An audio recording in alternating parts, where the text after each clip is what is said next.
Thank you. Oh, hi. What's up, everyone? How's it going? Yeah. Woo. Take a seat, people in the back. We have plenty of room. Yeah, get comfortable. I know that Yarvin's on stage. I probably I know. Because that's going to pull away audience. So, Yarvin's talking about art, and I'm talking about Urbit. So how about that? That's funny. My name is Daniel Lisi. It's good to be acquainted with all of you. I have been publishing books for a long time. Man, be quiet. Liam, shut up. Please, thank you. It's been a huge pleasure reading The Machine War. I've been kind of tertiary, secondary to the world of Urbit for like a couple of years now, and I feel like pinning down my definition of Urbit has always been a pretty amorphous one, particularly as like a non-technical, non-programmer literary dude. But reading The Machine War was such an excellent summation on the entirety of Urbit. I feel like my understanding of the entire project and the philosophy of what is happening at conferences like this and the overall Urbit project has just been greatly codified by reading your book. So I appreciate that first and foremost. And if all of you have not yet experienced The Machine War, it's a fantastic combination of the history of the internet in a brief primer, but as well as the sociological impacts that we're experiencing with the corporate hegemony of the internet as it stands. And then Noah very expertly weaves in why Urbit is happening given that context. And so it's a very important read, particularly as all of you are party to this conference. And I'll let Noah briefly introduce himself. Yeah, hey, what's up? I'm Noah. I wrote this book, The Machine War. I published the Mars Review of Books. Both are on sale out there. I come to Urbit as a word cell. I worked in publishing. I was a writer. I left that world and kind of got into Urbit. And I think every word cell should have to have this exact same project that I had, which was like a grant to write about the history of computing and about Urbit, because once you go back and learn all that stuff, the project starts to make a lot more sense. Like, you really need the context, and it's weird how little people know about the history of computing. People know about the history of film and the history of architecture, and we know very little about what went into making these things that truly rule our lives. So, yeah. Yeah, that's fantastic. And you actually brought up something that I'm interested in, which is like as this word cell, as you're putting it. Yeah. And so you got a grant to develop this book. And so what drew you into the world of Urbit initially? Yeah. Like most people, I heard about it and it kind of bounced off. I had no idea what was going on. But I hated social media. I hated what it was doing to the people I knew. I just hated that whole world, the Facebook, Instagram, Twitter world. I was desperate for some escape from it. I tried to be like a neo-Luddite. I didn't have a phone. I barely had a computer. But that doesn't really work. You're not gonna. You just get left behind that way. You have to have a more creative Luddism. And then just randomly, I met Galen and Eric, CEO and former chief operations officer at Swan, and we got along, and the rest was history. Nice. Yeah. Yeah. I mean, so I've heard this before, where these kinds of overarching tech projects are more like a religion than an actual project. And I've really started to understand that with the context of Urbit and this idea of creating a diamond perfect system. And you also reference the Moron software blog. Yeah, Moron Lab. Yeah. Moron Lab. The author of which is, and I love the idea of that because it's like moronic in the sense that like it's just so simple. Like anybody can use it, and as such, it becomes a diamond perfect thing. And I see that now as like, even if you don't understand like knock or like the technical ins and outs of Urbit, that philosophy of creating, like looking at current world personal ruling systems such as the internet as it stands, and understanding how imperfect it is and how it has also lent itself to just like such manipulation of the individual, like just looking at social media as like the main example of that, where the entire economy of that is based on this new attention economy of manipulation. And so looking at a system that you could very easily see how busted it is, and you can apply that philosophy toward anything that's like even beyond Urbit, right? Looking at any system that is broken and coming at it with an Urbit approach of like wanting to revise something from the ground up to create a diamond perfect system. And I think that that's very beautiful. And I think that that is where, and again, just like speaking in the interest of like two literary guys, like taking the spirit, the ethos of Urbit outside of Urbit, and having that idea percolate in the culture at large. That is something that I'm becoming increasingly interested in, and I think you're interested in as well, particularly through projects such as the Mars Review of Books. Yeah, I mean, Urbit is a very literary project. That's actually probably the thing that really drew me to it. Like, you don't find a lot of other tech companies named after Borges stories, the different veins within Urbit, like, different aspects of the operating system are all named after authors. So, I mean, it sounds maybe like a kind of trivial thing, like who gives a shit, like what the names of these things are, but you kind of want to know what sort of person is behind all this, like what sort of ethos is behind all this. If you look at the ethos behind many of the software as service products we use today, the ethos is globo homo, and it's like weird to find a project where the ethos is different. So like that, I was just shocked. I was like, oh, like these guys want to talk about philosophy. Like there's a philosophy behind this project. Like there's a connection, I think, between the Urbit project and like the world that came before us. Was up on stage yesterday talking about the secret tradition of artists, and that's the only tradition that really matters to me, is having some kind of connection with times before modernity, or whatever you want to call it. And so yeah, as far as I know, Urbit is the only tech project that has that strong link.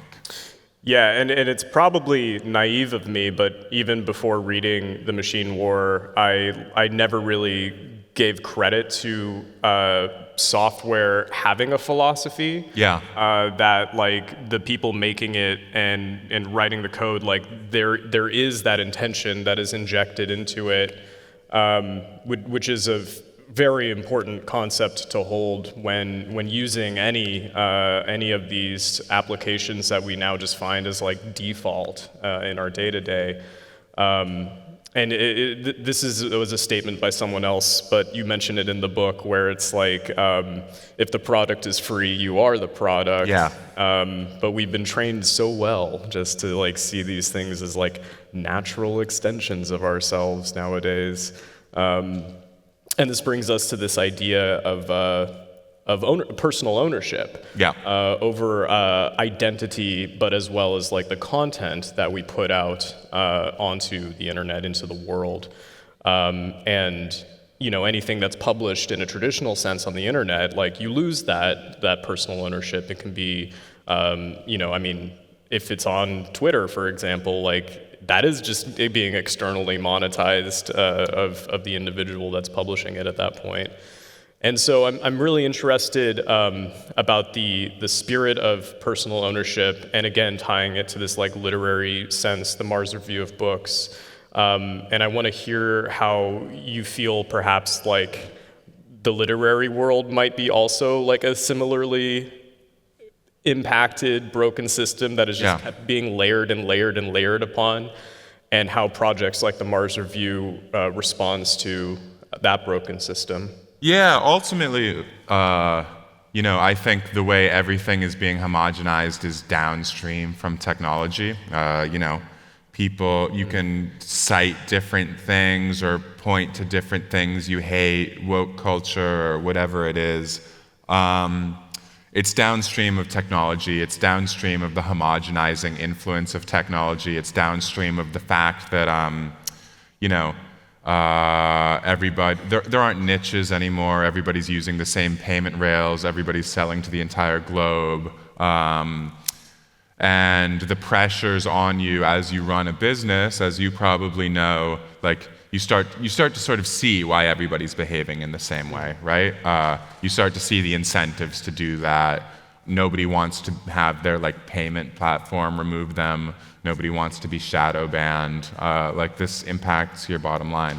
So I think all of this stuff is downstream from technological changes, and Urbit is an escape hatch. Urbit is an actual countervailing force that provides an alternate technology that hopefully will grow and grow, and from its inception has been meant to provide for different ecological niches, has been meant to provide space for heterogeneity.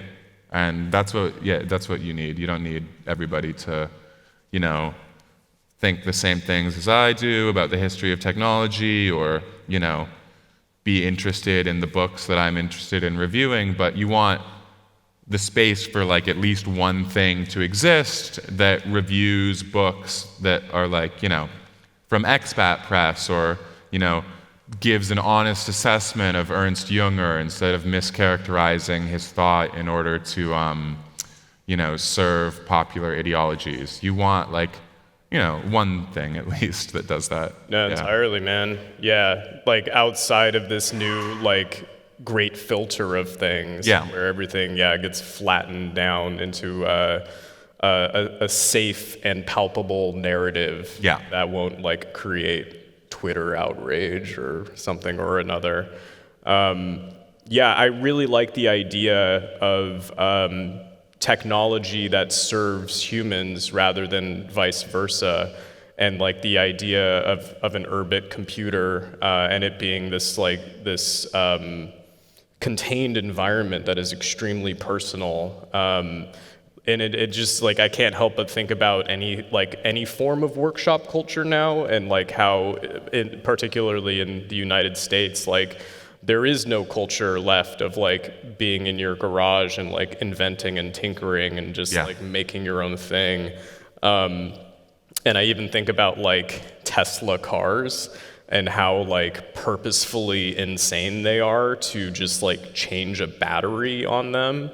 Like there are layers of plastic that are just kind of impossible to take out, so you can access like one of the 3 batteries if you wanted to change one. So it's like these new objects, which are lauded as these like huge innovations, are actually just purposefully designed to be disposable. Like even the car, that's a crazy thing to think about. Like Tesla's being essentially these disposable cars that like you're not supposed to replace. It's not supposed to be modular. You're supposed to just like throw it away and lease a new one or whatever after a certain time. So having that perfect, elegant system, that philosophy applied to not just Urbit, not just computers, but man, like any form of life and living and culture. It's an interesting one. Yeah, I think the car metaphor is a really good one, actually. I remember I was talking, to like an Urbit skeptic, a Bitcoin maximalist, and I think we never, actually with my friend Christian in the audience, and I think like maybe we started to get to that metaphor because, I mean, like I sort of get it when people aren't like super excited about Urbit initially, right? Because he's like, like Twitter, like people are like, Twitter works really well for me. Like, I can, I get a lot of like clicks, I sell my thing, like why do I want this like more modular thing, this more personal thing? And it's sort of, the car metaphor is a good one. It's like, well, like a Tesla works really well. It's like, like it zooms, like, I don't know, you can like play chess on it, like there's like fun things. Like, but do you want to create a paradigm where you don't own your car, right? Like where like the government owns your car? Like, do you want to keep pushing things in that direction or no? If your answer is no, I think Urbit turns out to be pretty important. Yeah, absolutely. And like within the last 10 years, like everything's just shifted to subscription, right? Like, and you mentioned this in the history of computing and the internet components of this book, how just like as recently as the aughts, you could buy Microsoft Word, and then everything just moved into the subscription services model. Which is great from a business perspective, I suppose, but like when every aspect of just like functional life on the internet has become that. And then it's not a huge logical leap to think that like with how Teslas function, that then you're just gonna be like, oh, like $59.95 a month for your Tesla access or whatever. I mean, it basically is that with car installments. And I heard, I don't know if this is apocryphal or not, but I heard that like if you default on Tesla payments, like they could just drive themselves back to the dealer. It's not apocryphal. This happened to one of our Urbit bros. Shout out Little Wolfer. That's kind of hilarious. Tesla was, That's amazing. Yeah. Oh man. And so it's interesting too in the history of the internet and stuff, like and this culture of like these engineer wizards and this like golden age of this like early internet space. And as Yarvin puts it, it was like the era of the elves on the internet, where like everyone was like so high-minded and helpful and like really just in this exploratory moment before. What is the phrase that is in this book? The eternal September. The eternal September happened. And if some of you are not familiar with the eternal September concept, it's like back in the day, there would be massive spikes of users on like early internet because that's when school years would start up, and then these new students would get access to these systems, and so you'd get like a sudden rush of new users. But it was enough to where the people, the OGs on the internet, were able to teach like this etiquette of like, hey, don't like shit post, don't like post in like wrong ways, like marketing something in the wrong channel or something. Like this is how you should behave, an etiquette. But then AOL like rolled out this program where they like distributed hundreds of thousands of disks across the country, and so then it was just like people, and it was too much, and it was an endless deluge of new people. And so then we found ourselves in an eternal September where like the culture just fundamentally changed from like a place of being helpful and utilitarian to like being just like kind of chaotic. The September part comes because it used to be every September new college kids would get on the internet, and they would be huge pains in the asses. And then, the OGs would teach them how to behave, and, they would learn and everything would settle down. But then with AOL and the internet getting mass marketed, then that September of pains in the ass continued forever, and it's still continuing. We still live in an internet full of pains in the ass. It opened the gates to the orcs. Yeah, to the orcs. Yeah. And so it's interesting because like that moment happened because of like a kind of corporate takeover. And it's I think about how these like startups come along to try to like combat corporate hegemony. That's like a big theme of this conference as well, is like these like lean, agile startups that are able to be very competitive against large, corrupt corporate systems. And it's interesting because like generally like if you like are successful enough, it's like you kind of become the new infrastructure, you kind of become the new institution that can become corruptible. But it seems that something that like is intrinsic to Urbit, and this is like the philosophy part, that feels like it would be immunized from that is just like the baseline personal ownership aspect of it, to where it could like it just can't even expose itself to that kind of like mass, like IBM is deciding to do like whatever, or and so on. That's the great experiment, We're not at a point where we can call it like success, right? The success will be when a billion people want to use Urbit, right? And it doesn't fall prey to the same pathologies that we've seen elsewhere, So, but from the ground up, the design of Urbit is meant to deal with this problem. Right. So, I hope we get a chance to fail in that way. And, that's beautiful. See what happens, yeah. And the last question that I'll ask before we open it up to some audience questions, I think we're good on time. Let me check. Hey, where is the timer? I don't think we have one over here, but it's 4:07. So yeah, I think we have like another 8 minutes. 8. Yeah. Okay, oh gosh. cool. Okay. So what do you think is going to be like contribute to the tipping point to like get Urbit in the minds of just like the lay user? I'm very curious about that, and it's like functions like this. Like I'm now just like so curious about how to. And I think the Mars Review is actually a really excellent vehicle for that, bringing together these other cultural elements into it. But yeah, I'm curious to hear your thoughts about evangelizing Urbit. Yeah, I mean, that's very literally the billion-dollar question. I don't know. I think, there's exciting ideas about what you can do with payment and commerce if you have a truly personal computer and you're using money that you truly own, unlike United States dollars. I think, that opens up a lot of stuff. You can imagine a very, very different payment system. There's a lot of regulatory pressure to not allow something like that to happen. So, that has to get sorted out. I'm just spitballing. We have the digital edition of the Mars Review of Books on Urbit using a product called Studio by Terrell. And, that's kind of cool. It's like nobody else has a magazine like that where like they just literally own every aspect of the digital version of it, and where it's designed to last for 100 years, right?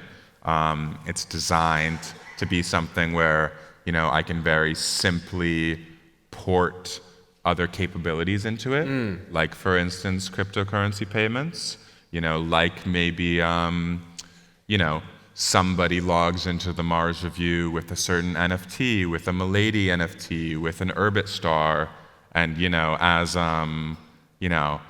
put some respect on the name of those NFTs, they like automatically get a free subscription or automatically get, some free articles.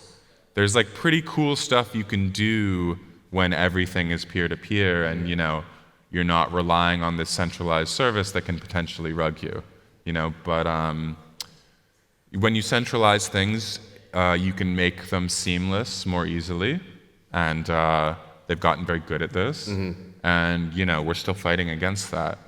But yeah, I think it'll be something with like composability, right? Like this kind of like Substack-like reading app can also fit in with like an NFT app, with a crypto app, with like literally anything else you could do with the computer. So once you start to see that modularity and composability, maybe it'll be a game. Maybe it'll be a prediction market. Maybe it'll be a game that's also a prediction market, that's also like a social media platform. Like all of this stuff can and should be happening on Urbit. Yeah, I feel like the vehicles could be many, but that like peer-to-peer philosophy I feel will like break through. Yeah. Especially as like people like the trustlessness of like the current administration of things, the current system of things, like will just keep compiling, it feels like. Yeah. With that, are there any questions? Yeah, in the back. Do we have a mic for the questions back there?